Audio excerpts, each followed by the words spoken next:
আমি অনেক সময় বলে থাকি, চরমলা ইউনিয়নের খবর নিয়ে দেখবেন, সেখানে হিন্দুরা পর্যন্ত দলে দলে ঝাঁকে ঝাঁকে আজকে ইসলামী আন্দোলন বাংলাদেশের পক্ষে তারা আজকে বক্তব্য দিচ্ছে, মিডিয়ার সামনে কথা বলছে, এবং তারা বলতেছিল যে আমরা চরমলাইতে মায়ের কোলে সন্তান যেরকম নিরাপদ, আমরাও চরমলাইয়ের মধ্যে এরকম ইসলামী হুজুরদের কারণে নিরাপদ। যারা ইসলাম নিয়ে ভয় দেখায়, আমি বলবো দুর্নীতিবাদ চোরেরা ইসলামী নীতি আদর্শ পছন্দ করে এর জন্য ওরা দুর্নীতি করতে পারবে না, চুরি করতে পারবে না, চাঁদাবাজি করতে পারবে না। একজন ইসলাম চোর বলে না। পরিষ্কার ভাবে বলবো, আমাদের বাংলাদেশের মানুষের একটা আশা আকাঙ্ক্ষা লক্ষ্য উদ্দেশ্য ছিল, দেশ স্বাধীন হবে, সাম্য প্রতিষ্ঠিত হবে, মানবিক মর্যাদা প্রতিষ্ঠিত হবে, ন্যায় বিচার প্রতিষ্ঠিত হবে। কিন্তু আমরা 54 বছরে কি দেখলাম? যাদের মাধ্যমে দেশ চলছিল, যারা দেশ পরিচালনা করেছিল, এদের মাধ্যমে আমরা পেয়েছি এই স্বর্ণের দেশ, সুন্দর দেশটা একবার দুইবার নয়, 5 বারের মতো তাম দুনিয়ার মধ্যে দুর্নীতির দিক থেকে, চোরের দিক থেকে ফার্স্ট হয়েছে। এ ফার্স্ট কিন্তু আপনি আর আমি করি নাই, যারা ক্ষমতায় ছিল, যারা দেশ পরিচালনা করেছিল, এরাই কিন্তু এই দেশটাকে চোরের দিক থেকে ফাঁস বাড়িয়েছে। এদের পরিচালনা আমরা দেখেছি, হাজার হাজার মায়ের কোলগুলো সন্তান হারা হয়ে গেছে। সেই শব্দ আমাদের কানে এখনো দূরিত হচ্ছে, যখন মা বুক ফাটা চিৎকার করে বলছে, আমার সন্তান আজকে কয়েকদিন পর্যন্ত আমাকে মা বলে ডাক দেয় না। আমাদের দেশের টাকাগুলো ওরা ক্ষমতার চেয়ারে বসে টাকা কামাই করি, আপনি আমি, আমাদের বিদেশে আমার ভাইয়েরা রোদ্রের ভিতরে পুড়ে চামড়া কালো হয়ে যায়, সেই টাকাগুলো বাংলাদেশে পাঠায় রেমিটেন্সের মাধ্যমে। আমাদের দেশ আজকে বিশ্বের মধ্যে এক কথায় মাথা উঁচু করে দাঁড়াবার সুযোগ পেল। সেই টাকাগুলো বাংলাদেশে পাঠায়, আর ওরা চেয়ারে বসে আমাদের কষ্ট অর্জিত সম্পদ টাকাগুলো বিদেশে পাঠিয়ে বেগম পাড়া তৈরি করে। এইভাবে কি আমাদের দেশ চলবে না? পরিবর্তন দরকার আছে। আমার ভাইদেরকে বলবো, পর্দানে মা বোনরা যারা শুনছেন, ইসলামের কথা শুনলেই অনেকে ভয় পায়। আশ্চর্য কথা, ইসলাম শব্দের অর্থ শান্তি, এর ভিতরে অশান্তি আসবে কোথার থেকে? আমি একটা উদাহরণ দিলে বুঝবেন। ইসলাম এমন এক সাম্য, এমন এক মানবিক মর্যাদা, এমন এক ন্যায় বিচার প্রতিষ্ঠা, একটা উদাহরণ দিলে বুঝবেন। ওমর ফারুক রাদিয়াল্লাহু তাআলা আনহু অর্ধেক দুনিয়ার প্রায় রাজত্ব করেছিলেন। তিনি যখন জেরুজালেম রওনা করেছিলেন, তিনি উটের পিঠের মধ্যে গোলাম উটের রশি টানছিল। আমির চিন্তা করলেন, আমিও তো মানুষ, আর আমার গোলাম রশি টানছে, সেও তো মানুষ, সে রোদ্রে ভিতরে পুরো কালো হয়ে যাবে, আর আমি উটের পিঠে আরামে থাকবো, এটা হয় না। তখন তিনি বললেন, গোলাম, তুমি এখন উটের পিঠে উঠবে, আর আমি উটের রশি টানবো। এর নাম হলো সাম্য, এর নাম হলো মানবিক মর্যাদা, এর নাম হলো ন্যায় বিচার প্রতিষ্ঠা। ইসলাম এমন এক নীতি আদর্শ, যেই নীতি আদর্শের মধ্যে একটা পিপিলিকা পর্যন্ত তার স্বাধীনতার নিশ্চয়তা রয়েছে। আর আশরাফুল মাখলুকাত মানুষ তো দূরের কথা। ইসলামী নীতি আদর্শের মধ্যে দেখবেন, যারা বিজাতি রয়েছে, সংখ্যালঘু রয়েছে, তাদের ইতিহাস পড়লে দেখবেন, যেখানে ইসলামী নীতি আদর্শ ছিল, সেখানে বিজাতিরা পর্যন্ত তাদের দেশ ছেড়ে ইসলামী নীতি আদর্শের মধ্যে তারা বসবাস করেছিল।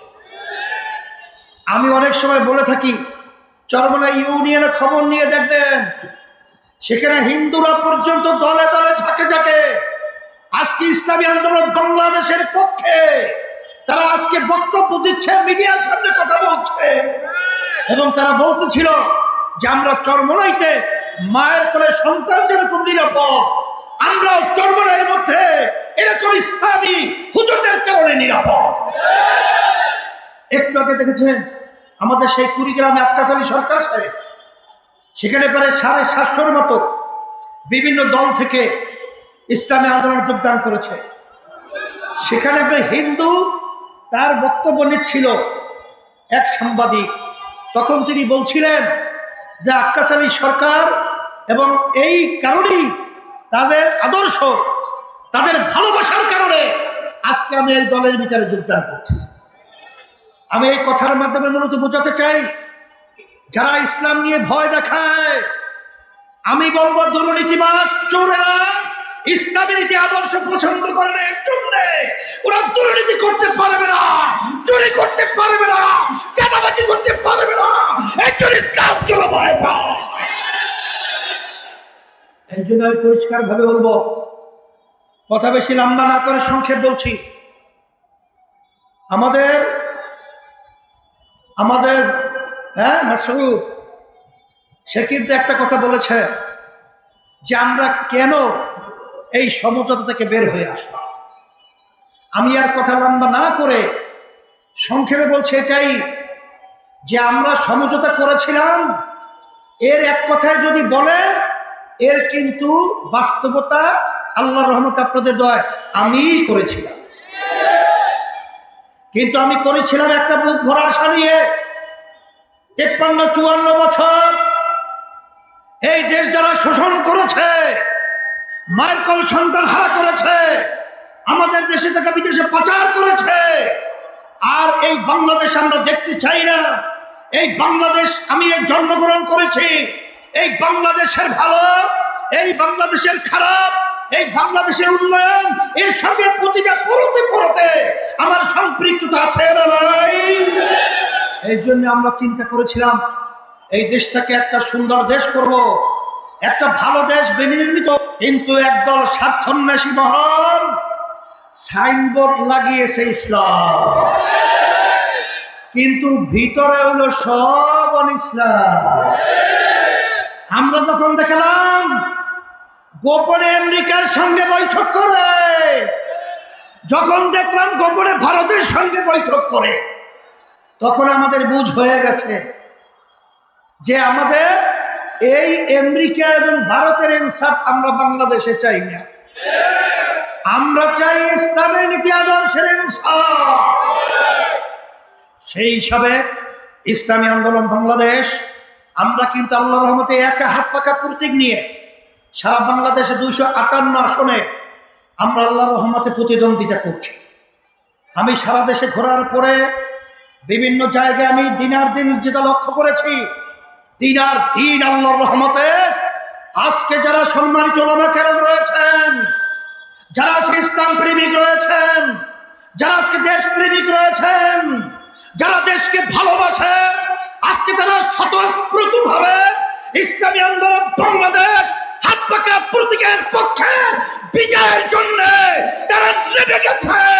বিজয় করবে, বাংলার জমিনের ভিতরে হাত পাকা আল্লাহর রহমতে বিজয় হবে। সাথে সাথে বাংলাদেশের রাজধানী ঢাকা, এটাকে বলা হয় মসজিদের নগরী। কি নগরী? এই মসজিদ থাকবে, নামাজ থাকবে, কিন্তু যারা শরিয়া বাস্তবায়ন করতে চায় না, শরিয়া বলতে কি, নামাজ শরিয়া, রোজা শরিয়া, হজ শরিয়া, যারা চায় না, ওরা মসজিদ রাখতে চায় না। এই জন্য পরিষ্কার ঢাকাবাসীকে বলবো, আসেন আমাদের ঐতিহ্য, আমাদের ঢাকাকে আমরা মসজিদের নগরী করব, আমরা বাংলাদেশে ইসলাম প্রতিষ্ঠিত করব ইসলামের নীতি আদর্শ অনুযায়ী। এই জন্য আমি সকল প্রদত্ত আহ্বান জানাবো, আসেন আমার ভাইদেরকে, মা বোনদেরকে, বহুতবার ভোট দিয়েছি, এবার আমরা ইসলামের পক্ষের বাক্স একটাই, সেই বাক্স হল ইসলামী আন্দোলন বাক্স, হাত পাখা প্রতীকের বাক্স। সেখানে আমরা ভোট দেওয়ার জন্য আমরা এই কয়েকদিন রাত্র নাই দিন নাই আমরা ভাইদের কাছে যাব, মা বোনদের কাছে আমরা সংবাদ পৌঁছাবো, হাত পাকা প্রতীকে ভোট চাওয়ার জন্য কে কে রাজি আছেন? তো হাতগুলোই দেখান তো, আল্লাহ দেখুক, আল্লাহ দেখুক, আল্লাহ দেখুক। আল্লাহ আপনি কবুল করে নেন। এখন আমি প্রার্থীর হাতে ঢাকা 11 আমাদের আমার ভাই সামনে, ও ঢাকা 11 আমাদের ফজলে বাড়ি মাসরুফ আমাদের যুগ্ম মহাসচিব তার হাতে আমি হাত পাকে উঠিয়ে দিয়ে আমার দেশে রেখে গেলাম। এই মমতাজি ছিলেন তো আমার কিন্তু ফুফাতো ভাই এবং আমার বেয়াই এবং রহিম মেটাল মসজিদের কিন্তু খতিব, আপনাদের এই আসনের প্রার্থী।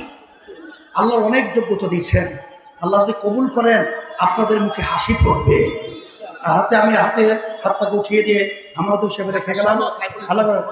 আমাদের সাইফুল ইঞ্জিনিয়ার সাইফুল হাতে হাত পাকে উঠিয়ে দিয়ে আমরা তো হিসেবে রেখে গেলাম। 17 মাহমুদুল আনসারি তার হাতে রেখে গেলাম, আল্লাহ কবুল করুক। 18 আনোয়ার ভাই হাতে আমি উঠিয়ে আমরা তো হিসেবে আল্লাহ কবুল করুক। আজান দেশে মনে হয় আমরা দোয়া করি, রব্বানা আতিনা ফিদ দুনিয়া হাসানাহ ওয়া ফিল আখিরাতি হাসানাহ ওয়া কিনা আযাবান নার।